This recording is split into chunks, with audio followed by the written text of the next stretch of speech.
Et plus de tendances et de conseils sur ce marché immobilier avec, comme chaque mercredi, notre club de la presse IMO. Aujourd'hui, Virginie Grolot et Olivier Marin. Bonjour à tous les deux. Bonjour. Virginie Grolot pour l'Obs et Olivier Marin, le rédacteur en chef d'Explorimo Le Figaro. Et bien sûr, Marie, notre concentré d'enthousiasme qui reste avec nous. Marie en parlait, l'encadrement des loyers n'est pas respecté. 42% des loyers affichés à Paris ne respectent pas l'encadrement. 42% qui pourraient être sanctionnés, Olivier. Oui, enfin, il n'est pas respecté. D'abord, il faut bien avoir en tête que ça a été mis en place le 1er août. On est quand même le début novembre, donc déjà, sur cette enquête, elle est quand même intéressante. Il faut aussi ne pas oublier qu'il y a quand même le complément de loyer aussi qui est possible. Dans le texte de loi, il est indiqué que le propriétaire, s'il estime que son bien a des caractéristiques particulières de localisation ou de confort, il peut demander un complément de loyer. Et là, il y a un flou juridique qui est total. Donc on ne sait pas si c'est la hauteur sous plafond, on en a parlé beaucoup ici, si c'est la vue sur le jardin et tout ça. Donc il y a, je pense, beaucoup de propriétaires bailleurs, comme il n'y a pas de jurisprudence, ils demandent un complément de loyer. Et puis on a des retours alors un peu plus, on va dire, inquiétants, entre guillemets. C'est en fait ce qui se développe, c'est aussi cette économie parallèle. C'est-à-dire que même par rapport à l'enquête, les véritables loyers soi-disant respectés, il y a aussi de l'argent liquide derrière, pour certains. Et cet encadrement des loyers, du coup, qui présente peut-être plus d'effets pervers que d'effets vertueux, et qui, du coup, va peut-être pas faire reculer l'investissement locatif à Paris, contrairement à ce que certains craignaient, Olivier? Non. Je vais y arriver. Virginie, oui, Olivier peut continuer. Non, il est sûr que, de toute façon, il faut déjà du temps pour qu'un dispositif, quel qu'il soit, se mette en place. Il faut que les gens soient informés, et des fois, on n'a pas vraiment envie de s'informer complètement. Donc il y a cette espèce de flou qui va sans doute perdurer encore pendant plusieurs mois. Après, il n'y a pas de sanction immédiate, sauf si les locataires déposent des recours, etc. Donc si vous n'êtes pas tout de suite rattrapé par la patrouille, il se passera rien. Et les propriétaires vont continuer à maintenir de telles pratiques. Mais les locataires, ils peuvent contester leur loyer. Ouais, mais dans des zones tendues comme ça, Guillaume, globalement à Paris, vous voyez beaucoup de locataires contester leur loyer, honnêtement.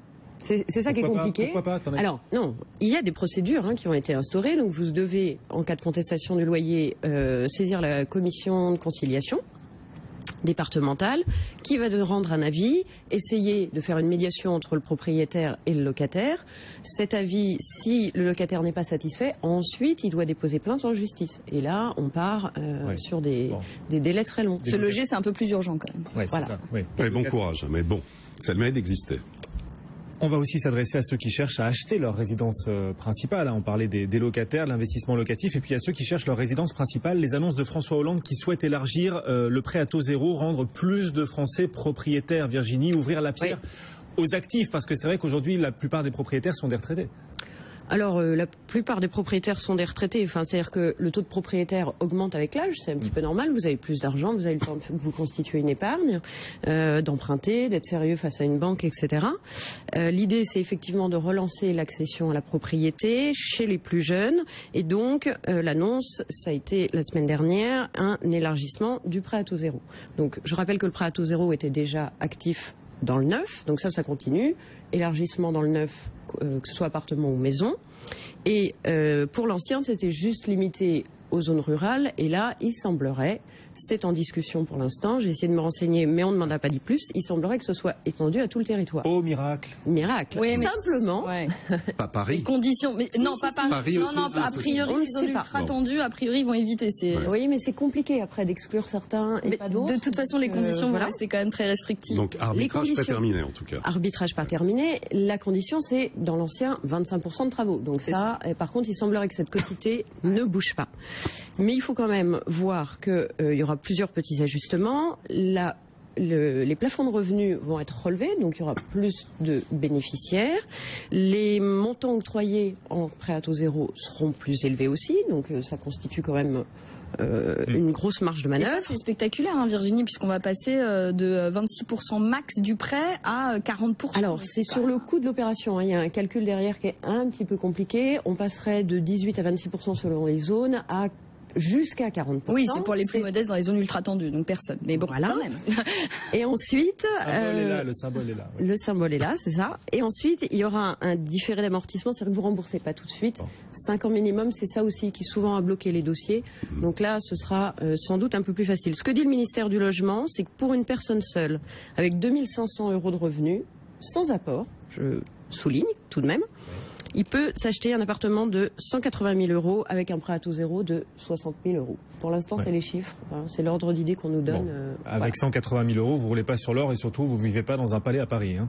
Loin de là. Ah non. Oui, en tout cas, c'est bon pour le bâtiment, c'est bon pour les entreprises, c'est bon pour l'emploi aussi. Et puis, on attend d'avoir les contours, mais en tout cas, c'est une mesure qui va dans le bon sens. C'est surtout psychologique et c'est ça qui est important, c'est de donner confiance aux ménages. Oui, des primo-accédants dont on espère le retour sur le marché. Encore faudrait-il que les prix continuent de baisser, sauf qu'on voit les prix repartir à la hausse dans certaines zones tendues.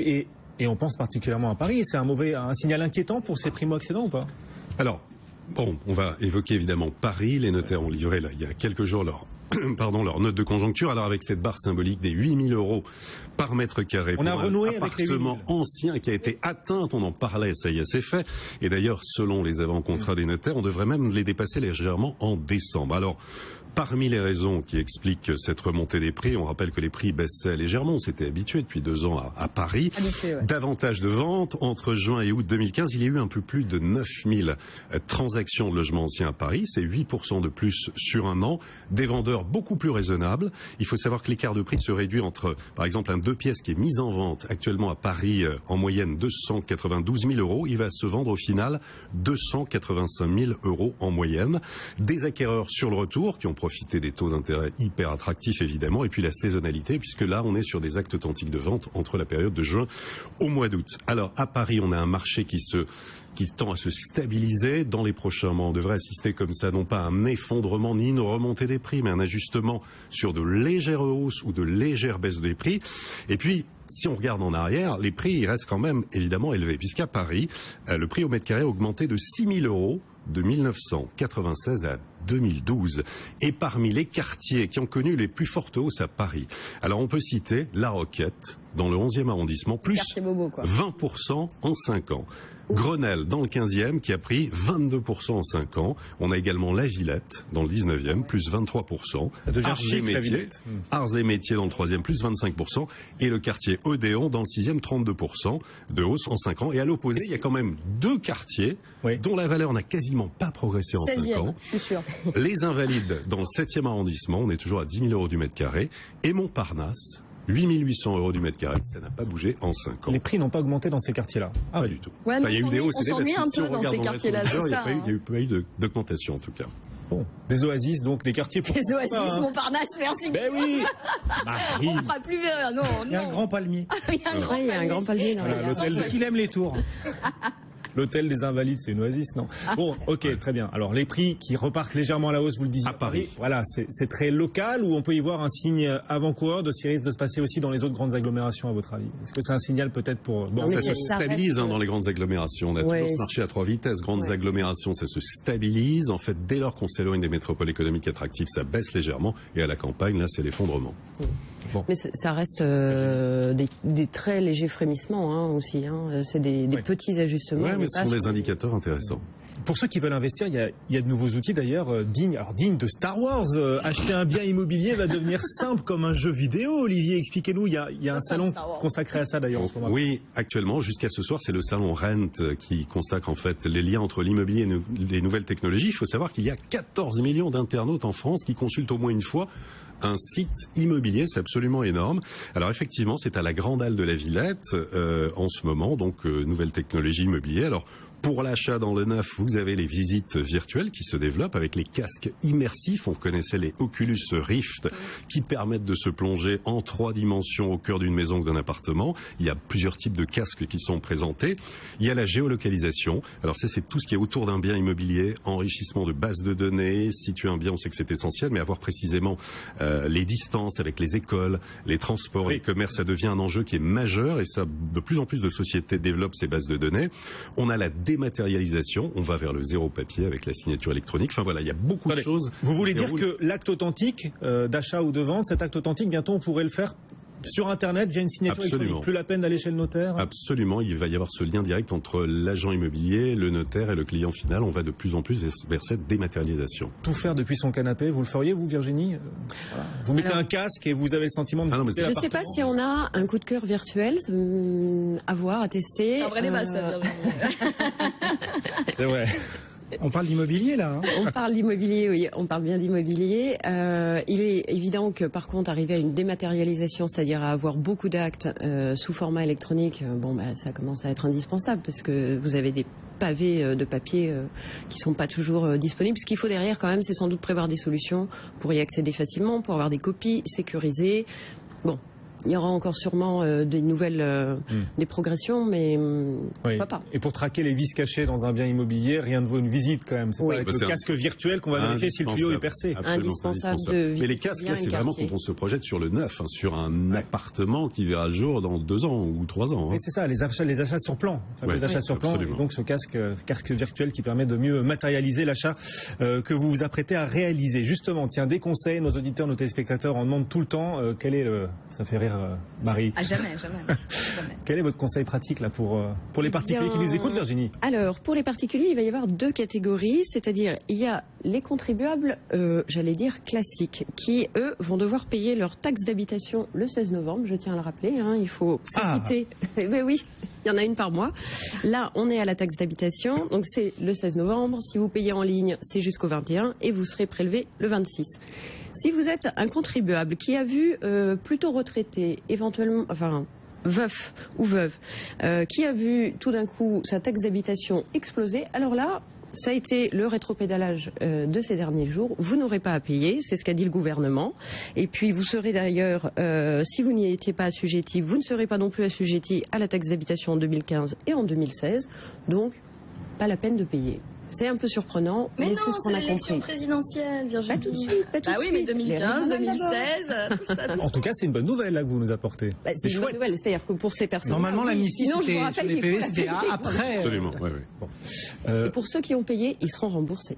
Ah bah oui, c'est bien. On est le 4 novembre et déjà plein de bonnes nouvelles. C'est déjà Noël, Il y a un autre conseil qu'on peut donner aussi à ceux qui nous écoutent et qui ont pour le coup déjà un crédit, c'est de renégocier, ne pas hésiter à renégocier son crédit. Pas hésiter à renégocier. Les taux restent bas, Olivier. La bonne nouvelle de la semaine, attention qu'on se le dise, c'est que les taux reculent. Les taux de crédit encore. Il faut en profiter puisque une dizaine d'établissements bancaires ont décidé de baisser leur taux de crédit de 0,10 à 0,20%. Là, au mois d'octobre. Ouais. Et alors, pour les très bons dossiers, on peut emprunter en moyenne à taux fixe à 1,50 sur 10 ans, 1,85 sur 15 ans, 2,05 sur 20 ans et 2,50 sur 25 ans. Bon. En moyenne, on est plutôt sur du 3% sur 25 ans, mais vraiment, il faut, là, pour le coup, il y a même du moins de 20, il y a même du moins de 2% pour les profils premium sur 20 ans. Incroyable. Donc, allez-y. Si vous êtes en capacité d'acheter, allez-y. Et en plus, la BCE n'exclut pas d'augmenter encore sa politique accommodante, ce qui pourrait encore faire reculer les taux, sait-on jamais, dans les prochains mois. Le PTZ n'aura plus aucun intérêt. Voilà. Il ne coûtera rien à l'État. C'est ça. Enfin, on quitte autre bonne nouvelle. Les chiffres et on termine par les pierres magiques, les pierres qui font rêver, l'immobilier extravagant. On a visité tout à l'heure l'appartement à vendre de Cameron Diaz à New York.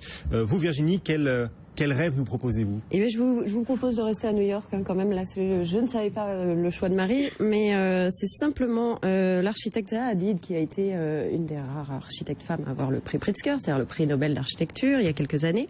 Donc là, elle va lancer un immeuble. On voit les images. On voit les images à la télé, oui.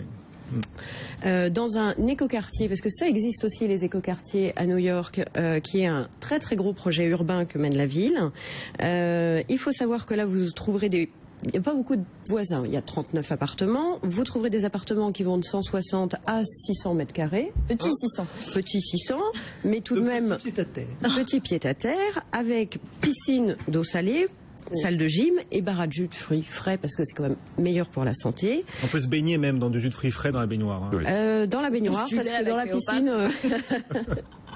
Et ensuite, il vous faudra juste débourser entre 5 et 50 millions de dollars, mais vous serez dans un contexte assez exceptionnel puisque donc tout ce projet d'écoquartier, il y a quand même 1,2 million de mètres carrés avec des bureaux, des hôtels, des commerces, des lignes de métro, tout ce que vous voulez. C'est un espèce de petit nid de luxe, très design. Bon, la part de Cameron Diaz, il fait un peu pas de figure. Non, mais on peut être voisine, il n'y a aucun problème. Et ça se passe à New York. Olivier Le Rêve, il est aussi chez nous en France. Vous nous prenez par la main et vous nous faites visiter votre hôtel particulier. Alors, c'est un coup de cœur. Ouais. Coup de cœur, là, vraiment, c'est la perle du Marais. Hôtel particulier. Chez Olivier. Alors, surface 1500 mètres carrés, 20 pièces. 7 chambres, un rez-de-jardin qui abrite un jardin d'hiver sous véranda, je crois qu'on voit les images. Ouais. Bureau, cuisine, double réception, un atelier d'artiste, une suite de maîtres, une bibliothèque qui dessert 4 suites d'amis, vous voyez, vous pourrez venir, 2 sous-sols avec salle multimédia, studio d'enregistrement, cave à vin, salle de sport, salle de massage, aussi, une piscine intérieure éclairée par des verrières latérales. J'ajoute le petit jardin de 160 mètres carrés aux murs végétalisés. C'est un bien vendu actuellement par Belle Demeure de France sur le marché. On est dans l'hyperluxe. On est autour de 30 millions d'euros, donc avis aux amateurs. Voilà. Vous pouvez en profiter avec le PTZ. Hein. Je suis pas sûr qu'ils augmentent les tranches à ce niveau-là quand même. Merci à tous les trois. C'était le Club de la Presse Imo. Voilà un large panorama de ce marché immobilier et nos conseils, nos bons plans. Olivier Marin pour Explorer Imo, Le Figaro, Virginie Groslo pour l'Obs et Marie-Cœur de Roy, notre concentré d'énergie pour la vie imo.com tous les jours sur BFM Business.